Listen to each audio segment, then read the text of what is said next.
Hi, I'm Amy, one of the gardeners in the family garden. Today I wanted to show you one of my favorite trees that is just starting to bloom right now. It's an early spring bloomer, so you can see these little yellow puffballs, which are the flowers. They will soon cover the entire tree and it'll just be bright yellow, beautiful display. Let's grab this one. So you can see this one's got a nice bloom of all the way down the branch of these little yellow puffballs. Another thing that you can see is that the leaves are bipinnately compound, which is a characteristic of the Fabiaceae family, which is the pea family. The bluebonnets are also in the pea family.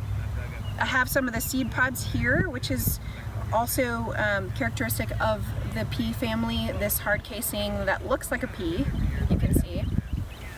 So overall, the shape of the tree is also something that I would like to highlight because it really looks great in the landscape, as the shape is kind of like a very nice umbrella shape. And it doesn't take a lot of maintenance, which is really good because the name Huisache actually means many thorns. So you don't want to be doing too much maintenance, but whatever maintenance you have to do with the tree, I think is really well worth it because the flowers and the shape and the texture of the tree are just so beautiful and unique for the landscape.